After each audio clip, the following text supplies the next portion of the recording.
Crónicas Videojogos!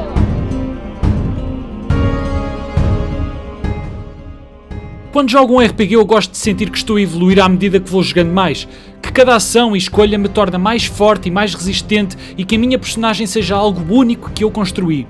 Essa é, para mim, a característica que diferencia os RPGs dos restantes géneros, e apesar do nome significar literalmente jogo de faz de conta, o que nos faz dizer que um jogo de ação, por exemplo, tem elementos de RPG é a sua evolução progressiva. Por isso mesmo eu nunca conseguiria considerar Fire Emblem Warriors um RPG. Eu começo o jogo como o gajo mais altamente do bairro e, honestamente, do tempo que joguei não senti grande evolução na minha personagem. Jogar jogos não é o meu trabalho e mesmo que fosse, Fire Emblem Warriors seria uma seca para mim que só aturava até ao fim se me pagassem bem. E ainda tinham de me oferecer mais um café, uma trança folhada de nós e fazer-me um cafoné enquanto comia. Eu sei que existem muitos fãs desta saga. Eu sei que me vão dizer que se jogasse mais tempo poderia começar a gostar.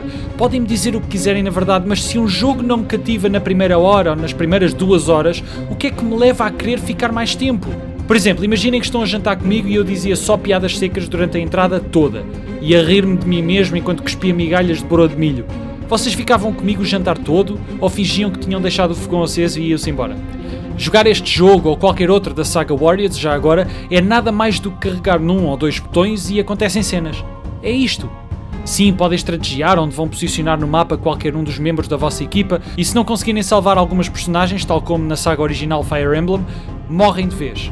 Mas o jogo não conseguiu que me afeiçoasse a nenhuma personagem, são todas muito banais como em qualquer outro jogo deste género, de tal forma que apesar de nunca ter jogado um único Fire Emblem, senti que já os conhecia a todos, e não foi através do Super Smash Bros.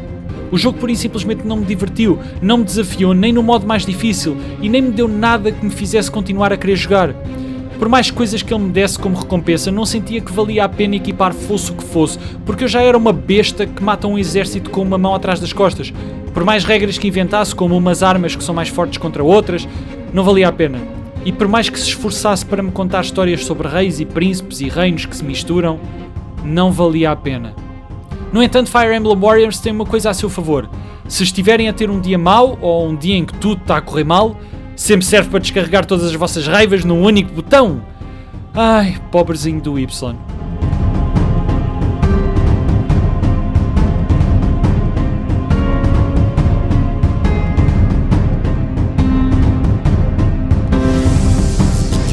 Crónicas Videojogos!